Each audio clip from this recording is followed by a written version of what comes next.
Jet plant, যেটাকে আমরা ঘরে লাকি প্ল্যান্ট হিসাবেও রেখে থাকি।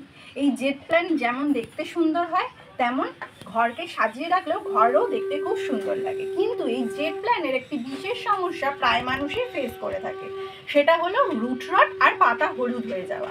এই জেট প্ল্যান্টকে আমরা কী ধরনের খেয়াল রাখবো, বিশেষত বর্ষাকালে, আর কি ধরনের পরিচর্যা করলে জেট প্ল্যান্ট অল টাইম খুব সুন্দরভাবে আমাদের ঘরে বা বাইরে বেড়ে উঠতে পারবে, চলুন দেখে নেওয়া যাক। জেট প্ল্যান্টকে সাধারণত আমরা ইনডোর প্ল্যান্ট হিসাবে চিনে থাকি। এই জেট প্ল্যান্টকে দেখতে সুন্দর লাগার জন্য আমরা ঘরের বিভিন্ন জায়গায় জেট প্ল্যান্ট দিয়ে সাজিয়ে থাকি। আর যখন আমরা নার্সারি থেকে জেট প্ল্যান্টটা কিনে আনি, তখন এরকম সবুজ তরতাজা সুন্দর দেখতে থাকে। কিন্তু কিছু মাস যাওয়ার পরেই আমরা দেখি যে জেট প্ল্যান্টটার পাতাটা হলুদ হয়ে যাচ্ছে, কিংবা জেট প্ল্যান্টের গোড়াটাতে আস্তে আস্তে পচতে পচতে গাছটি মারা যাচ্ছে, বা এরকম পরিস্থিতি যে পাতা হলুদ হয়ে যাচ্ছে, তখন আমরা আরেকটু বেশি কেয়ার করি। কি করি? জল বেশি দিই বা এটাকে একটু খাবার দিই যাতে গাছটা বেঁচে যায়। কিন্তু সেটার পরিবর্তেও দেখা যায় যে গাছটা উল্টে মারা যাচ্ছে। কেন মারা যায় জেট প্ল্যান্ট হঠাৎই? কেনই বা পাতা হলুদ হয়ে যায়? কেনই বা গোড়া পচে যায়? এই কারণগুলো কি? এই কারণগুলো হলো সঠিক আলো না পাওয়া, সঠিক ব্যালেন্স ওয়াটারিং না হওয়া, এবং সবথেকে বড় হলো এর মাটি ঠিক না থাকা। এই সমস্ত কারণের জন্য জেট প্ল্যান্ট কিন্তু খুব সহজেই, খুব তাড়াতাড়ি মারা যায়। আমার এই জেট প্ল্যান্টটির বয়স 1 বছর। এই জেট প্ল্যান্টটিকে আমি ঠিক যেভাবে কেয়ার করে এই গ্রোথটা এসছে, সেইভাবেই আমি আপনাদেরকে কেয়ারটা শেয়ার করব। সেইভাবে যদি আপনারাও কেয়ার করতে পারেন, জেট প্ল্যান্ট ঠিক এইভাবে বৃদ্ধি পাবে। এবং আকারটা দেখুন কি সুন্দর এসছে, ঠিক যেন বনসাইয়ের আকার। এইভাবে আপনারা যদি পারফেক্টলি কেয়ার করতে পারেন, তাহলে জেট প্ল্যান্ট কিন্তু খুব সুস্থ স্বাভাবিকভাবে বেড়ে উঠবে। First, Sunlight requirement. Jet plant সূর্যের আলো খুবই পছন্দ করে। জেট প্ল্যান্ট সাধারণত সারাদিনের রোদ্দুরও যদি পায়, এর কোনো ক্ষতি হয় না। এই জেট প্ল্যান্টটি আমার সারাদিনের রোদ্দুর পায় এমন জায়গাতেই থাকে, এবং 1 বছরে দেখুন এর ভালো গ্রোথ হয়েছে। এই টবের কালার দেখে বুঝতে পারছেন যে কতটা রোদ্দুরে থাকে, পুরো কালারটা ফেড হয়ে গেছে। এই জেট প্ল্যান্ট যারা ইনডোরে রাখছেন, তারা কি করবেন? তারা অন্তত যাতে 2-3 ঘন্টার রোদ পায় এমন জায়গায় রাখার চেষ্টা করবেন, যাতে এর কিছুটা চাহিদা পূরণ হয়। কিন্তু যারা একদমই ডার্ক প্লেসে রেখেছেন, যেখানে সূর্যের আলো পৌঁছায় না, তারা কি করবেন? তারা সাধারণত সপ্তাহে যদি পারেন 2-3 ঘন্টার রোদ পাবে এমন জায়গায় রাখুন।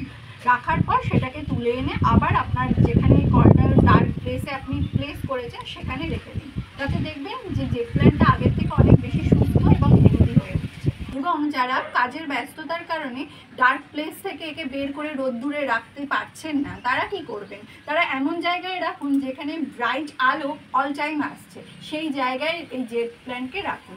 তাহলে দেখবেন জেট প্ল্যান্টটি কিন্তু আগের থেকে অনেক সুস্থ আর হেলদি হয়ে উঠবে। Second, water requirement. Jet plant যারা বাইরে রাখছেন, অর্থাৎ টানা সূর্যের আলো পাচ্ছে, তারা 2 দিন অন্তর জল দেবেন। কারণ সূর্যের আলো অতিরিক্ত পাওয়ার জন্য এর জলের রিকোয়ারমেন্ট অনেক বেশি হবে। আর যারা ইনডোরে রাখছেন, ব্রাইট আলোতে থাকবে, তারা সপ্তাহে 1 বার জল দেবেন, তাতেই জেট প্ল্যান্ট চলে যাবে। এবং যারা ডার্ক প্লেসে রাখছেন, তারা টবের মাটিতে জল না দিয়ে বরঞ্চ গাছে স্প্রে করে দিন, তাতে দেখবেন গাছটা বেশি হেলদি এবং সুন্দর থাকছে। Third, soil mixture. জেট প্ল্যান্টের জন্য আমরা কি ধরনের মাটি তৈরি করব? একেবারে যাতে জল না ধরে থাকে এর গোড়ায়, সেই ধরনের মাটি তৈরি করতে হবে। যেমন দেখতেই পাবেন আমার এই গাছের মাটিটা একটু দেখুন, একেবারে ঝুরঝুরে। এই ধরনের মাটি হতে হবে যাতে 1 ফোঁটা গাছের গোড়ায় জল না থাকে। কি ধরনের মাটির মাত্রা হবে?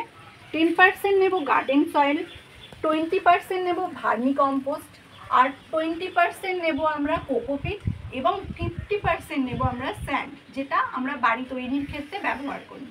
এই ধরনের মিক্সচার তৈরি করে এই জেট প্ল্যান্ট বসাবো। আর যারা একদম ডার্ক প্লেসে জেট প্ল্যান্ট রাখবেন বলে ভাবছেন বা রেখেছেন, তাদের জন্য মাটির ক্ষেত্রে গার্ডেন সয়েলকে ইরেজ করে সেখানে ভার্মি কম্পোস্ট অ্যাড করে দিতে পারেন বেশি মাত্রায়। তাহলে সেখানে মাটিটা আরও তাড়াতাড়ি জল ছেড়ে দিতে সক্ষম হবে। এবং আমি এটা দেখিয়ে দিচ্ছি যে এই মাটিটা কত তাড়াতাড়ি জল ছেড়ে দেয়। আমি এটাই জল ঢেলে দেখিয়ে দিচ্ছি যে কীরকম তাড়াতাড়ি জলটা ছেড়ে দেবে।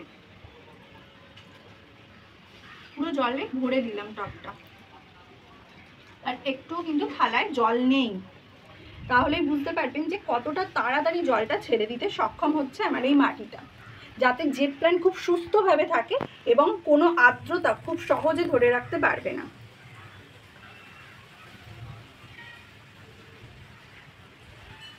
দেখতেই পাচ্ছেন যে কত সুন্দরভাবে জল বেরিয়ে যাচ্ছে। এই ধরনের মাটি যদি আপনি এর জন্য তৈরি করেন তাহলে কোনো সময় মাটিতে অতিরিক্ত ভিজে ভাব থাকবে না, যেটা জেট প্ল্যানের গোড়া পচতে সাহায্য করবে। আর জেট প্ল্যানের প্রধান সমস্যা বললামই, গোড়া পচে যাওয়া আর পাতা হলুদ হয়ে যাওয়া। এই সমস্ত রিকোয়ারমেন্ট যদি আমরা সঠিকভাবে পূরণ করতে পারি জেট প্ল্যানের জন্য, তাহলে জেট প্ল্যান খুব সুন্দরভাবে সুস্থভাবে বেড়ে উঠবে।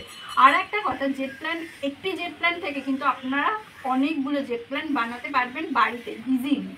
এই জেট প্ল্যানের যে কোনো একটি এই মোটা যে ডালগুলো হয়, যেগুলো খয়েরি হয়ে গেছে, সেটাকে কেটে যে এই ধরনের মাটি বা এই ধরনের সয়েল মিক্সচার বা বালিতে আপনি ইজিলি বসিয়ে দিলে জেট প্ল্যান্ট কিন্তু গ্রো হয়ে যায় এবং পাতা থেকেও গ্রো হয়।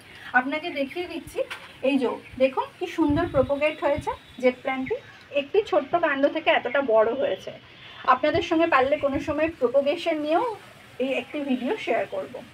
তো এইভাবে আপনারা জেট প্ল্যানের যত্ন নিন এবং সুস্থ রাখুন। আর যারা আউটডোরে জেট প্ল্যান রাখছেন, বিশেষত এখন বর্ষাকাল আমাদের পশ্চিমবাংলায়, তো বর্ষাকালে আপনারা কী ধরনের কেয়ার করবেন?